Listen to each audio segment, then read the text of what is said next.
만약 세계를 움직이는 거대한 힘을 가진 나라가 어떤 작은 나라를 침공하거나 압력을 가하며 고결한 명분을 내세운다면 우리는 과연 그 이면을 얼마나 깊이 들여다볼 수 있을까요?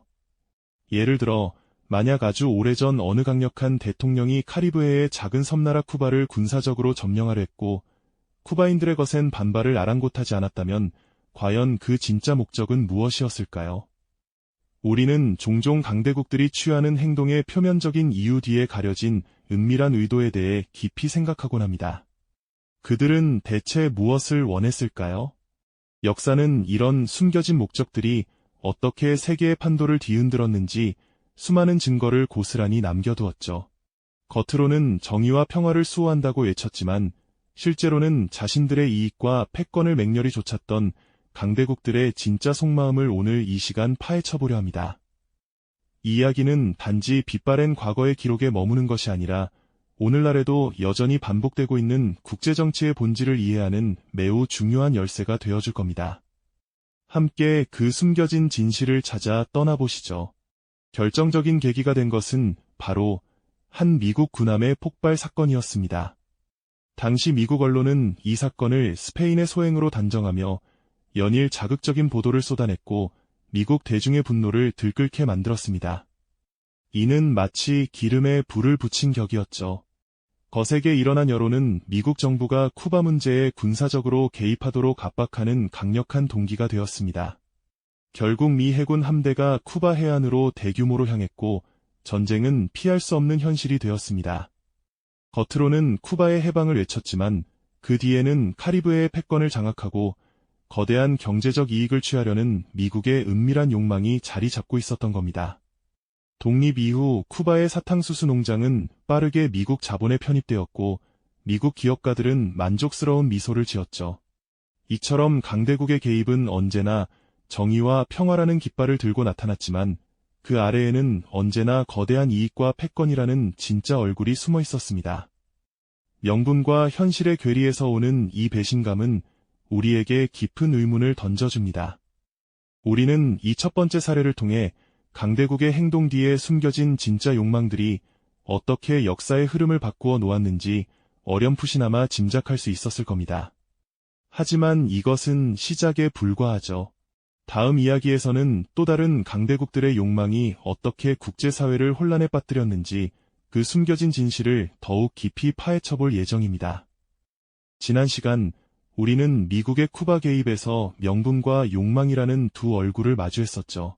겉으로는 쿠바의 해방을 외쳤지만 그 속엔 카리브해의 패권과 달콤한 사탕수수 이권이 숨겨져 있었습니다. 강대국의 역사는 한 번의 사건으로 끝나지 않습니다. 20세기 중반 또 다른 강대국들이 중동의 심장부에서 자신들의 이익을 위해 어떤 그림 자극을 펼쳤는지 그 숨겨진 진실을 함께 들여다볼까요? 국제사회는 마치 거대한 체스판처럼 움직이고 있었죠. 1956년 세계는 이집트의 점고 역동적인 지도자 가말 압델 나세르 대통령의 과감한 선언에 숨을 죽였습니다. 그는 수에즈 운하를 국유화하겠다고 발표했는데요. 당시 수에즈 운하는 영국과 프랑스가 공동으로 소유한 회사에 의해 운영되고 있었죠. 이 운하는 아시아와 유럽을 잇는 가장 중요한 뱃길이자 중동의 검은 황금, 즉 석유가 서방으로 흘러가는 핵심 동맥이었습니다. 나세르 대통령은 이 운하의 통제권을 이집트 국민에게 돌려주겠다고 당당하게 외쳤고 수많은 이집트인들은 환호했습니다. 그는 오랜 기간 소수의 지주와 예국 기업이 독점하던 토지를 농민들에게 돌려주려는 토지개혁을 추진했습니다. 수많은 과테말라 농민들은 새로운 희망에 부풀어 환호했습니다. 그들의 얼굴에는 드디어 자신들의 땅을 갖게 될 것이라는 기대감이 가득했죠. 이는 오랜 염원이었을 겁니다. 그러나 이 토지개혁은 미국의 거대 기업 유나이티드 프루트 컴퍼니, 즉 UFC의 심기를 건드렸습니다.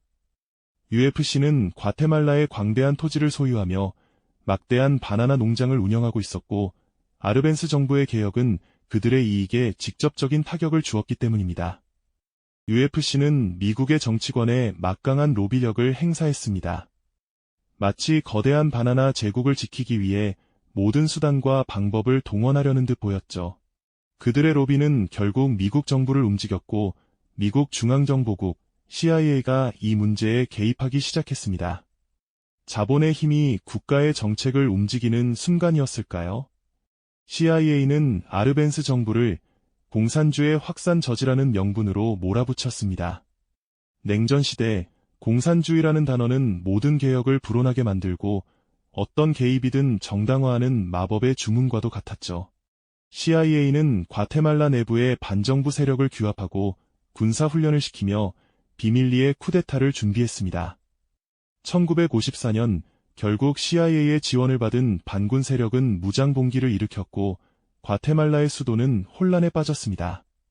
민주적으로 선출된 아르벤스 정부는 결국 전복되었고 과테말라는 이후 수십 년간 불안정한 정치 상황과 내전의 고통 속으로 빠져들어야 했습니다. 약소국의 운명은 강대국의 손에 좌우되는 듯 보였죠. 이 과테말라 쿠데타는 강대국의 자본과 이념이 약소국에 얼마나 파괴적인 영향을 미칠 수 있는지를 극명하게 보여주는 사례입니다. 겉으로는 공산주의 확산을 막는다는 숭고한 명분을 내세웠지만 그 속에는 거대 기업의 경제적 이익을 지키려는 노골적인 욕망과 냉전 이데올로기가 뒤섞여 있었습니다. 이 사건은 약소국 국민들에게는 허탈함과 분노를 안겨주었을 겁니다. 자신들의 미래를 스스로 결정할 권리마저 강대국의 이해관계에 의해 좌우되는 현실에 말이죠. 결국 강대국의 이기심이 약소국의 민주주의와 안정을 송두리째 흔들어버린 비극적인 역사로 기록되었습니다. 강대국의 이기심이 약소국의 민주주의와 안정을 송두리째 흔들어버린 비극적인 역사로 기록되었습니다. 이처럼 겉으로 내세운 명분 뒤에 숨겨진 진짜 의도는 비단 한두 번의 예외적인 사건이 아니었죠. 오늘 우리는 또 다른 아픈 역사의 현장으로 시선을 돌려볼까 합니다. 바로 1950년대 중미의 아름다운 나라 과테말라에서 벌어졌던 일입니다. 220자, 그곳에서는 바나나라는 달콤한 과일과 이념이라는 뜨거운 불꽃이 뒤섞여 한 나라의 운명을 송두리째 바꿔놓는 비극적인 드라마가 펼쳐졌습니다. 1950년대 초 과테말라는 새로운 희망에 부풀어 있었습니다. 192자, 당시 후안 아르벤스 대통령이 이끄는 개혁적인 정부는 오랫동안 소수의 토지 소유자들에게 집중되어 있던 광활한 땅을 가난한 농민들에게 돌려주려는 과감한 토지 개혁을 추진하고 있었거든요. 193자, 생각해보세요. 대대로 소작농으로 살아오던 이들에게 자신의 땅을 가질 기회가 주어진다는 것은 얼마나 가슴 벅찬 일이었을까요? 이 개혁은 단순히 땅을 나누는 것을 넘어 과테말라 사회 전체의 불평등을 해소하고 더 나아가 경제적 자립을 이루려는 중요한 시도였습니다. 220자, 농민들은 환호했고 나라의 미래는 밝게만 보였죠. 하지만 이 희망찬 움직임은 곧 거대한 장벽에 부딪히게 됩니다. 바로 미국의 막강한 다국적 기업 유나이티드 프루트 컴퍼니, 줄여서 UFC의 심기를 건드렸기 때문입니다. 220자, UFC는 과테말라에 어마어마한 규모의 토지를 소유하고 있었는데 이는 과테말라 전체 경작지의 상당 부분을 차지할 정도였습니다. 아르벤스 정부의 토지 개혁이 계획대로 진행된다면 UFC는 자신들의 광대한 농장 중 상당 부분을 내어주어야 했고 이는 곧 막대한 경제적 손실로 이어질 것이 분명했죠. 220자, UFC는 단순히 바나나를 재배하고 유통하는 회사가 아니었습니다. 과테말라의 핵심 인프라인 철도, 항만, 전력까지 장악하며 사실상 한 국가의 경제를 좌지우지하는 절대적인 권력을 휘두르고 있었습니다. 이런 거대 기업이 자신들의 기득권을 순순히 포기할 리 만무했습니다. 220자, UFC는 자신들의 이익을 지키기 위해 워싱턴 정가에 깊이 뿌리내린 막강한 인맥을 총동원했습니다. 전직 국무장관, 심지어 당시 CIA 국장까지 미국 정부의 고위직 인사들 중 상당수가 UFC와 직간접적으로 연결되어 있었죠. 214자, 이들은 아르벤스 정부의 토지 개혁을 공산주의 세력의 확산이라는 위험한 프레임으로 덧씌우기 시작했습니다. 냉전의 한복판에서 공산주의라는 단어는 미국에게 어떤 행동도 정당화할 수 있는 강력한 마법의 주문과도 같았죠. 220자, 자유세계 수호라는 숭고한 명분 뒤에 자신들의 경제적 이득을 지키려는 노골적인 욕망을 숨긴 채 말입니다. 결국 미국 중앙정보국 CIA가 직접 개입하게 됩니다. 그들은 오퍼레이션 르브 석세스라는 암호명 아래 아르벤스 정부를 전복시키기 위한 비밀 작전을 치밀하게 계획했습니다. 220자, 이 작전은 단순히 군사적인 충돌을 넘어선 복합적인 심리전과 공작을 포함했습니다. CIA 요원들은 과테말라 내부의 반정부 세력을 비밀리에 규합하고 무기를 지원하며 체계적인 군사 훈련까지 시켰습니다. 193자, 동시에 라디오 방송과 전단을 통해 아르벤스 정부에 대한 허위 정보를 유포하고 공포와 불신을 조장하며 여론을 교란하는 심리전을 펼쳤습니다. 마치 보이지 않는 손이 거대한 꼭두각 시극의 모든 줄을 조종하듯이 말입니다. 201자, 1954년 6월, 마침내 CIA의 지원을 등에 업은 반군 세력이 과테말라 국경을 넘어 침공을 감행했습니다. 이들은 미국의 전폭적인 지원을 받았음에도 불구하고 실제 전투력은 그리 강하지 않았다고 전해집니다. 200자, 하지만 미국은 국제사회의 비난에도 불구하고 이들을 묵인하거나 오히려 적극적으로 지원하는 태도를 보였습니다. 심지어 UN 안전보장이사회에서 과테말라가 미국의 개입을 주장했을 때 미국은 이를 공산주의의 위협으로 치부하며 논의 자체를 막으려 했습니다. 220자, 이러한 외부의 압력과 내부의 혼란 속에서 민주적으로 선출된 아르벤스 대통령은 결국 사임할 수밖에 없었습니다. 과테말라 국민들이 그토록 염원했던 토지개혁과 민주주의의 꿈은 한순간에 물거품이 되고 말았죠. 208자, 이후 과테말라는 암울한 시기를 맞이하게 됩니다. 민주주의는 실종되고 군부 독재와 오랜 내전의 소용돌이에 휩싸여 수많은 무고한 생명이 희생되는 비극이 이어졌습니다. 160자, 겉으로는 공산주의 확산을 막는다는 숭고한 명분을 내세웠지만 그 속에는 거대 기업의 경제적 이익을 지키려는 노골적인 욕망과 냉전 이데올로기가 뒤섞여 한 나라의 민주주의를 파괴하고 국민들의 삶을 피폐하게 만든 것입니다. 214자, 과테말라 쿠데타는 강대국의 이해관계가 약소국의 자결권을 어떻게 짓밟을 수 있는지, 그리고 그 결과가 얼마나 오랫동안 아픈 상처로 남을 수 있는지를 여실히 보여주는 슬픈 역사적 교훈으로 남아있습니다. 이처럼 역사는 강대국의 개입 뒤에 숨겨진 진짜 욕망들이 어떻게 세계를 뒤흔들어 왔는지 끊임없이 우리에게 질문을 던지고 있습니다. 220자, 우리는 쿠바에서, 또 이집트의 수에즈 운하에서, 그리고 과테말라의 바나나 농장에서 벌어졌던 비극적인 사건들을 통해 하나의 공통된 패턴을 발견할 수 있습니다. 강대국들이 국제 무대에 등장할 때마다 그들은 늘 정의와 인류의 혹은 안보라는 숭고한 명분을 깃발처럼 높이 들었죠. 하지만 역사의 기록은 그 화려한 깃발 아래에 감춰진 진짜 얼굴들을 끊임없이 고발하고 있습니다. 거대한 경제적 이득을 향한 탐욕, 지정학적 우위를 점하려는 패권주의적 야망, 그리고 자국 내 정치적 입지를 다지기 위한 계산된 움직임들이 바로 그 진짜 얼굴들이었죠.